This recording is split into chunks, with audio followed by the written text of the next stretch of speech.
और राष्ट्र के उत्तुंग शिखर राष्ट्र पुरुष नरेंद्र मोदी।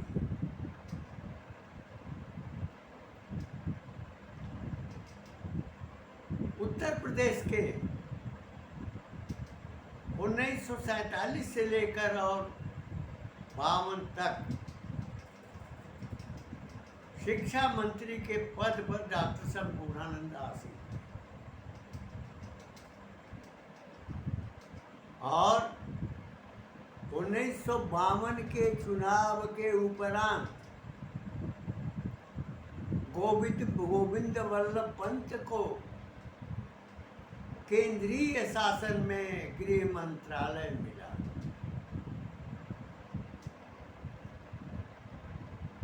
उस समय उनके जाने के उपरांत डॉक्टर संपूर्णानंद मुख्यमंत्री निर्वाचित।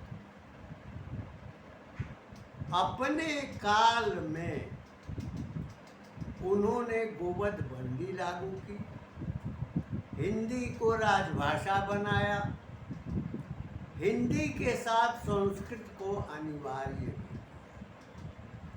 वे इतिहासकार, लेखक, साहित्यकार का भी रूप उनमें विद्यमान था। उनका एक लेख 1956 में पाठ्यक्रम में लागू हुआ था, शिक्षा का उद्देश्य। उसके अंतर्गत उन्होंने यह भावना व्यक्त की थी कि छात्रों के मन में, उनकी भावना में, उनके कर्म में शिक्षक जो है 3 बातों का ध्यान दें। पहले उन्होंने कहा मृदुता, दया और उपेक्षा। मुदिता का तात्पर्य किसी के सुख में सुखी होना, किसी की प्रसन्नता में प्रसन्न होना, किसी के हर्ष में हर्षित होना।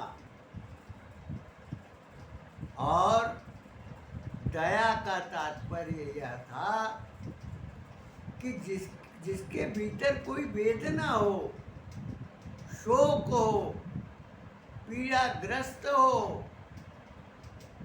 समस्याग्रस्त हो, तो उसकी सहायता करना ये दया के अंतर्गत आता।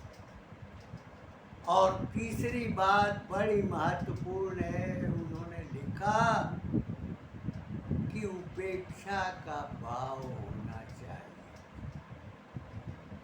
यदि छोटी मोटी बड़ी या बातों को लगातार कोई ध्यान देता है तो वह अपने लक्ष्य से भटक जाता है। इसलिए बच्चों में उपेक्षा का स्वभाव, उपेक्षा की आदत डालनी चाहिए।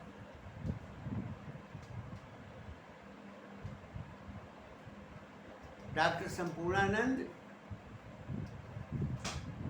जवाहरलाल नेहरू के विचार से एकदम भिन्न थे।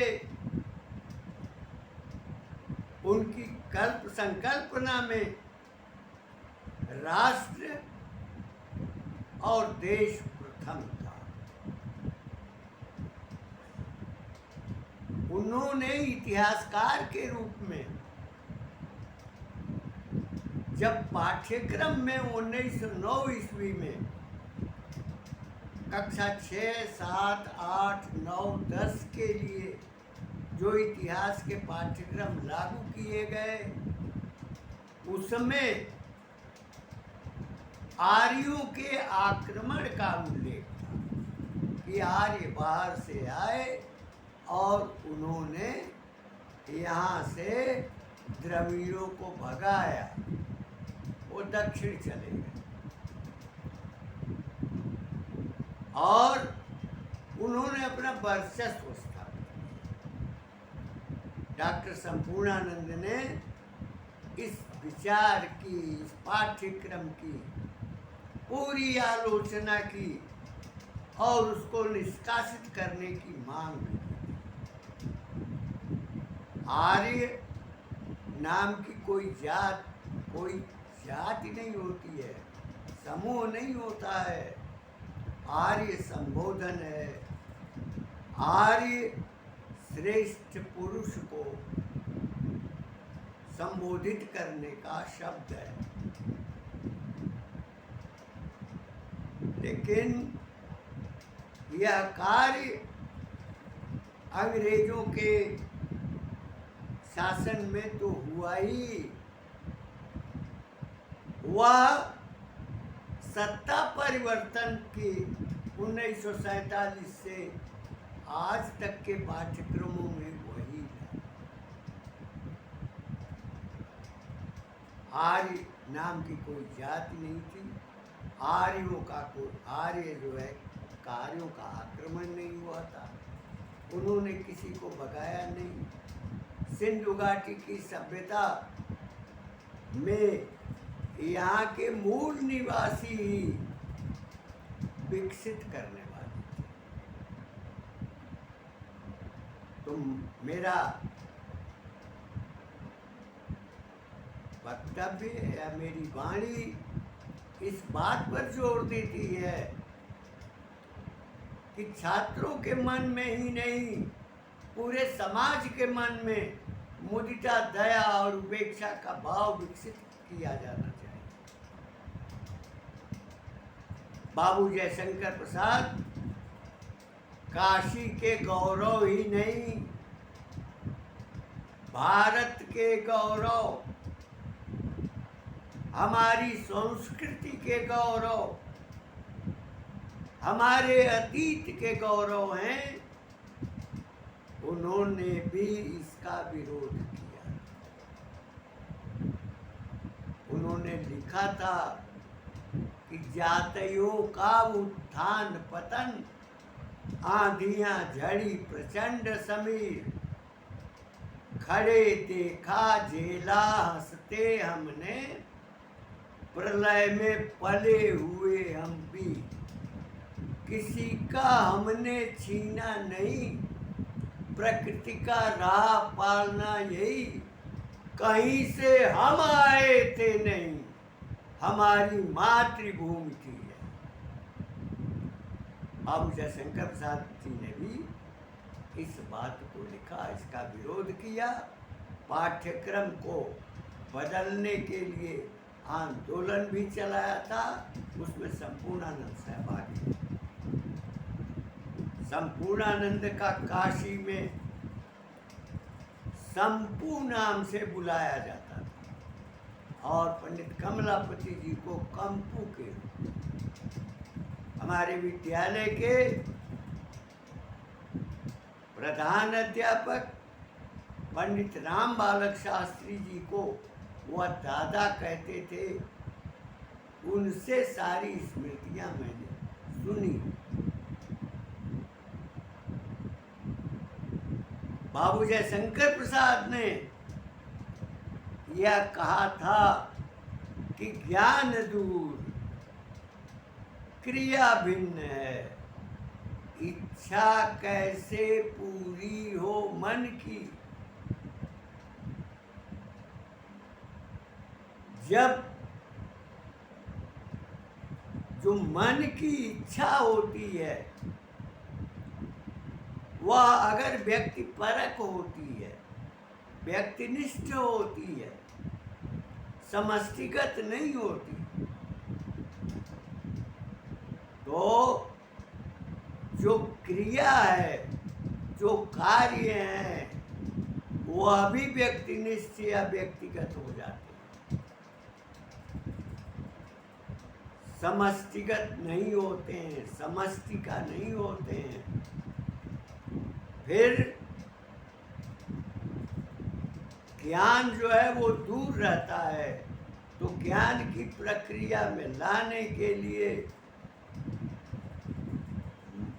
इच्छा, क्रिया और ज्ञान से जोड़ना आवश्यक है। संदर्भ इस बात का है कि भारतवर्ष के राष्ट्र के शिखर पुरुष और भारत के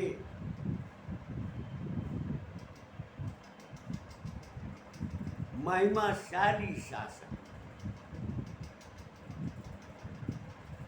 में ये सारे गुण स्वतः मुझे दिखाई पड़ते हैं। जहां यूरोप के विभिन्न देश, चाहे यूनाइटेड किंगडम हो, चाहे जर्मनी हो, चाहे अमेरिका हो, चाहे कनाडा हो, उनके व्यवहार, उनके आक्रमण को झेलना और उसके अनंतर पाकिस्तान, जिसका निर्माण गांधी और नेहरू ने किया था और भारत माता के टुकड़े किए थे,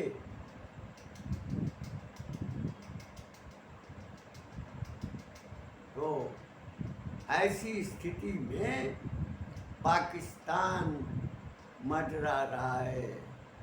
पाकिस्तान जो है धमकी दे रहा है और 1962 में 45,000 वर्ग मील भूमि जवाहरलाल नेहरू ने चीन को दे दी। अक्साई चीन भी कब्जे में हो गया। तो इधर पाकिस्तान और चीन दोनों का विरोध, कुछ खाड़ी देशों का विरोध और आंतरिक स्थिति में बहुतेरे मीर जाफर, अमित चंद और मान सिंह फैले हुए हैं जो देश को पुनः टुकड़े में बांटना चाहते हैं, प्रयत्नशील हैं। उनको समाज का भाव नहीं है, उनको भूमि से लगाव नहीं है। भगवान राम ने कहा था कि जननी जन्मभूमिश्च स्वर्गादपि गरीयसी, मातृभूमि स्वर्ग से भी श्रेष्ठ है। लेकिन ये लोग भूमि को महत्व नहीं देते, चाहे समाजवादी हो, चाहे कम्युनिस्ट हो, चाहे वर्तमान कांग्रेस। इनका भूमि से कोई तादात्म्य नहीं है।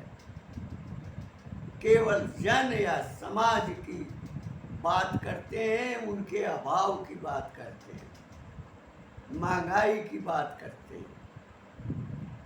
लेकिन उनके भीतर न देश के प्रति मोह है और न तो राष्ट्र की भावना दिखाई पड़ती।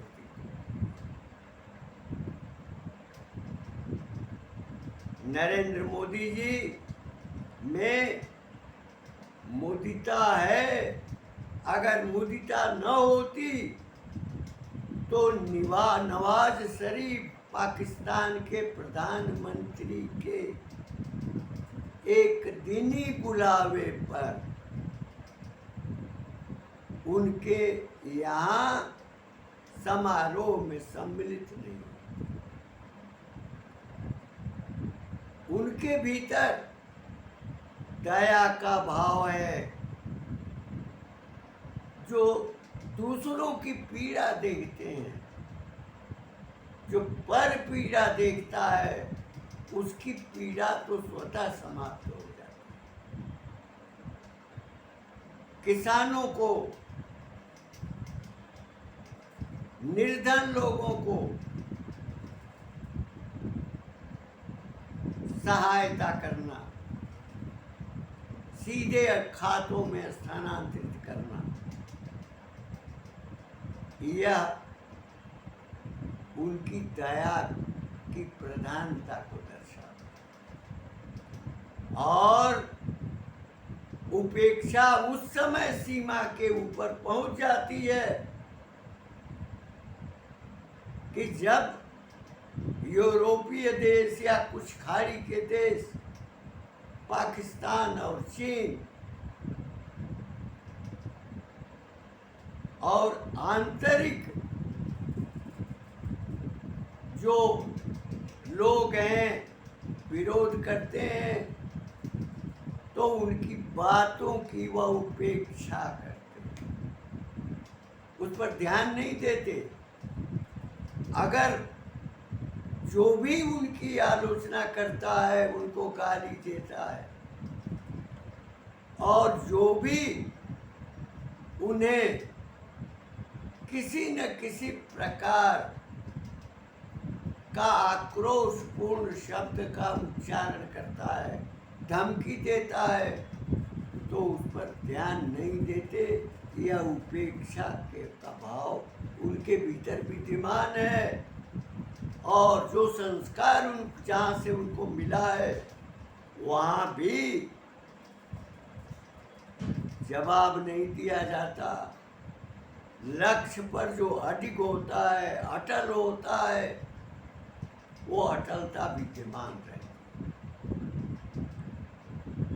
नरेंद्र मोदी जी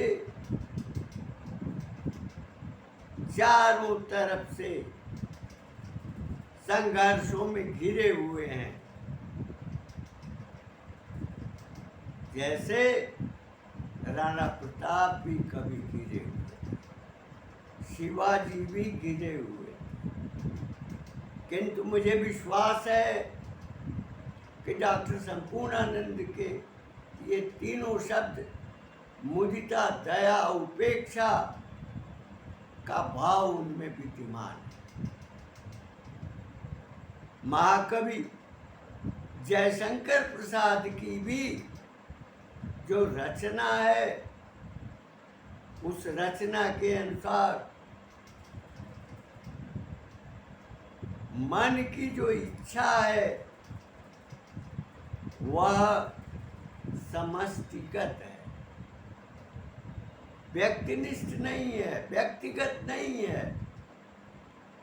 जो उनकी क्रिया है, चाहे छोटे बच्चे हों,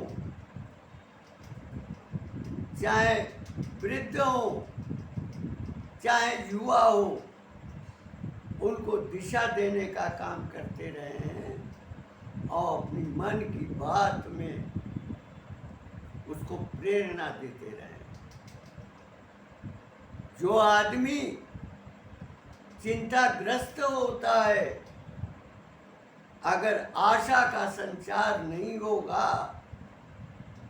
तो वह उद्दीप्त होता है और पागलपन की दिशा में चला जाता है। लेकिन जहाँ आशा रहती है वहाँ चिंतन की दिशा की ओर उसकी चिंता बढ़ जाती है, और जब चिंतन करता है तो उठ खड़ा होता है। भारत के राष्ट्र, भारत के गौरव, राष्ट्र पुरुष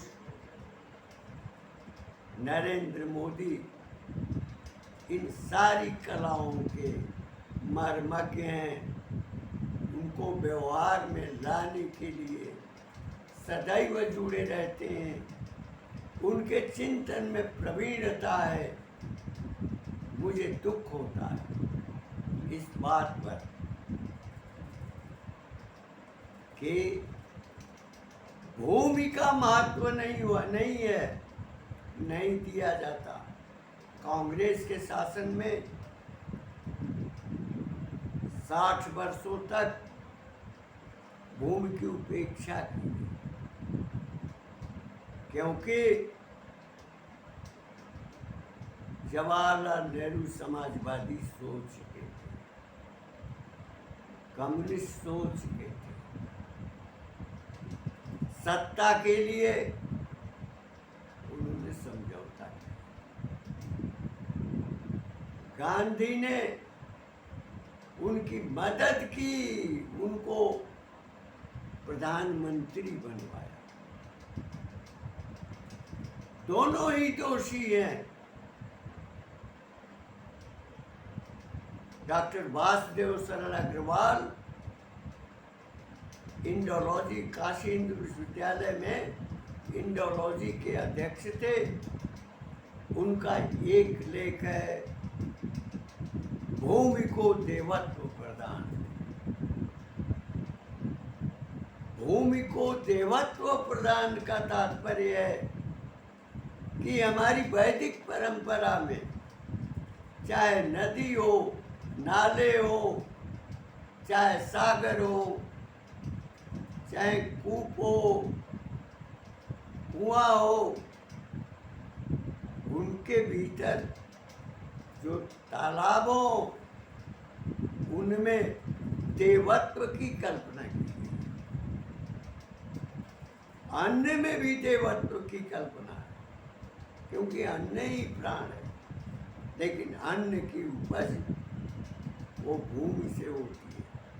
उन्होंने यह भी लिखा है कि जब तक भारत के तीर्थों में, नदियों के किनारे जनसम्मर्द मतलब कि जनता की भीड़ भारत में अगर बराबर बनी रहेगी तो भारतीय संस्कृति को तब तक अक्षुण्ण समझना चाहिए। मोदी जी ने काशी में जो कार्य किया, लाखों करोड़ों की भीड़ आ रही है। एक रिक्शे वाले से पूछा कि क्या स्थिति है तुम्हारी? पहले तो 5 रुपए में तुम कचहरी चले जाते थे, आज 50 से 60 रुपए 1.5 किलोमीटर के लिए ले रहे हैं। ये किसके कारण हो रहा है?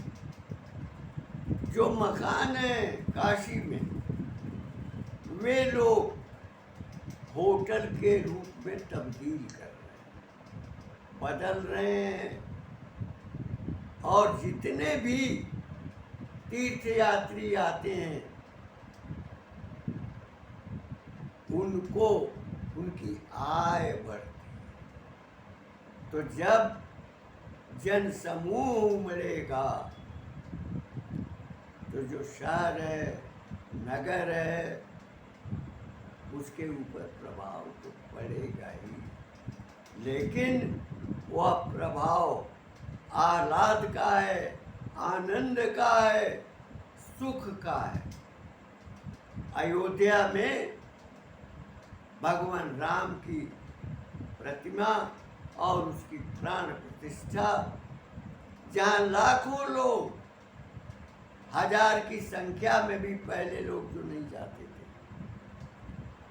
200-500 लोग पहुंच जाते थे। आज अयोध्या धाम बन गया है। धाम तो पहले ही था।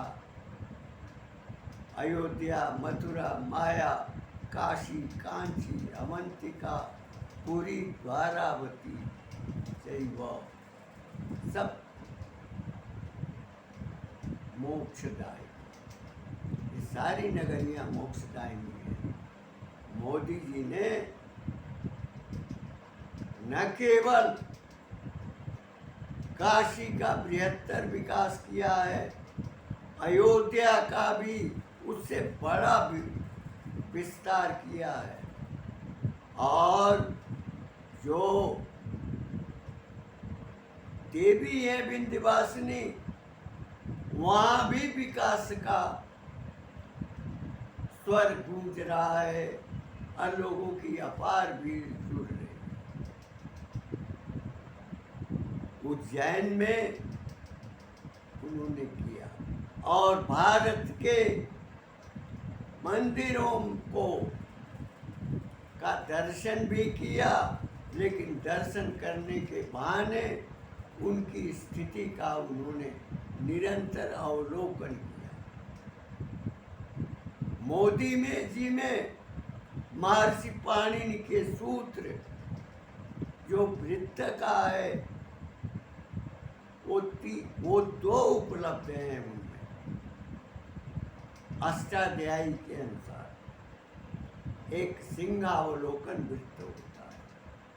सिंह 2 किलोमीटर आगे देखता है, 2 किलोमीटर बाएं देखता है, 2 किलोमीटर दाएं देखता है और 2 किलोमीटर पीछे भी देखता है। इसीलिए जो साहित्यकार हैं अपनी पुस्तकें लिखते हैं तो किसी से सिंहावलोकन लिखवाते। मोदी जी बहुत दूर तक देखने सोचने वाले व्यक्ति हैं। आगे भी देखते हैं, दाएं बाएं भी देखते हैं और पीछे भी देखते हैं, और जो भी उनका संकल्प है उस संकल्प को पूरा करते हैं। भारत राष्ट्र को इसकी आवश्यकता है। लोग गलत ही समझ लेते हैं कि देश और राष्ट्र दोनों एक ही हैं। लेकिन मैं ये बताना चाहूँगा कि देश एक भूमि का टुकड़ा है, भूमिखंड का, जिसके उत्तर में हिमालय है, दक्षिण में समुद्र है, पश्चिम अगर पाकिस्तान होता तो पश्चिम में भी समुद्र होता, पूर्व में भी विद्यमान है।